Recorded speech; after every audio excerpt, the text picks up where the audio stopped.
Job calendar ఏపీది 2026ది అందరూ ఇప్పటికే చూసేసి ఉంటారు.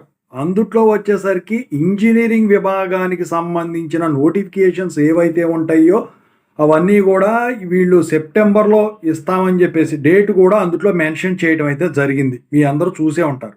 ఇక్కడ అందరూ అడుగుతా ఉన్న ప్రశ్న, ఇప్పుడు 500+ పోస్టులు ఇంజినీరింగ్ విభాగంలో ఉన్నాయి కదా!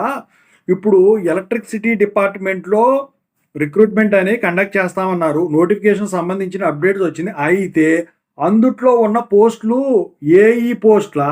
జేఎల్ఎం పోస్టులా? లేకపోతే సబ్ ఇంజినీర్ పోస్టులా?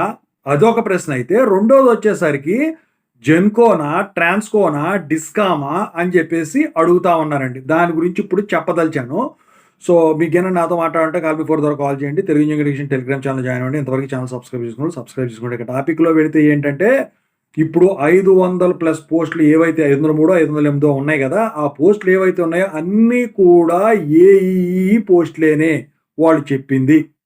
ఓకేనా? అన్నీ కూడా ఎలక్ట్రిసిటీస్ డిపార్ట్మెంట్‌కి సంబంధించిందని మాత్రం వాళ్ళు చెప్పలేదు. అందుట్లో వచ్చేసరికి అన్నీ కూడా జెన్కో సంబంధించినయి అని చెప్పలేదు. అన్నీ కూడా ట్రాన్స్‌కోక్ అని వాళ్ళు చెప్పలేదు. అన్నీ కూడా డిస్కామ్‌కు సంబంధించినయి అని చెప్పలేదు. అందుట్లో ట్రిపుల్ ఈ వాళ్ళకు ఉంటాయి ఎక్కువ శాతం. ఆ తర్వాత మెకానికల్ వాళ్ళకు ఉంటాయి. సివిల్ వాళ్ళకి 10 పరకా తప్ప ఎక్కువైతే ఉండవండి. ఎలక్ట్రానిక్స్ వాళ్ళకు కూడా 10 పరకే ఉంటాయి అందుట్లో. ఇంతకుముందు 100 పోస్టులు అలా ఉండేవి. ఇప్పుడొచ్చేసరికి అంత ఖాళీలు ఏం కాలేదు ఈసీఈ వాళ్ళది. అయితే ఇక్కడేంటంటే ఎక్కువ శాతం పోస్టులు జెన్కోలోనే ఇచ్చేదానికి ఛాన్స్ ఉంది. ఎందుకంటే పోయినసారి వాళ్ళే చెప్పడం అయితే జరిగిందనమాట. అయితే ఈ ట్రాన్స్కోలో కూడా పోస్టులు ఖాళీలు ఉన్నాయి. మరి వాటిని దీంట్లో ఇస్తారా? లేకపోతే వేరే విధంగా ఏదన్నా ప్రైవేటు వాళ్ళకి చెప్తారా? కాంట్రాక్టర్లకి తెలంగాణలో అప్లై చెప్పినట్టు అని చెప్పేసి అందరూ కూడా ఎదురు చూస్తా ఉన్నారు. నాకు తెలిసిన దాని ప్రకారం ఏంటంటే జెన్కోతో పాటు ట్రాన్స్కో నోటిఫికేషన్ కూడా ఖచ్చితంగా అయితే రిలీజ్ చేస్తారు. కాకపోతే ఎగ్జామ్ డేట్లు వేరుగా ఉంటాయి. ముందుగా జెన్కో కండక్ట్ చేస్తారు. ఆ తర్వాత ట్రాన్స్కో కండక్ట్ చేసేదానికి ఛాన్స్ ఉంటుంది 10-20 రోజుల గ్యాపుల్లో. నాకు తెలిసి అంతే.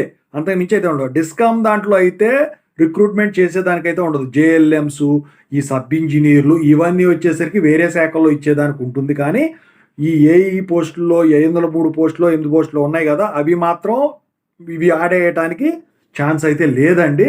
సో ఓవరాల్గా నేను చెప్పొచ్చేది ఏంటంటే జెన్కోలో, ట్రాన్స్కోలో మాత్రం రిక్రూట్మెంట్ ఉంటుంది. ఇక ఇరిగేషన్ ఇలాంటివి ఉంటాయా ఇతర ఇంజనీరింగ్ శాఖలో, వాటిల్లో సివిల్ వాటికి సంబంధించినవి, ఎలక్ట్రికల్ సంబంధించినవి కూడా వాటిలో ఉంటాయండి. మెకానికల్ మాత్రం ఓన్లీ జెన్కో దాంట్లో మాత్రం ఉంటుంది. ట్రాన్స్కోలో వచ్చేసరికి సివిల్, ఎలక్ట్రికల్ సంబంధించినవి ఉంటాయి.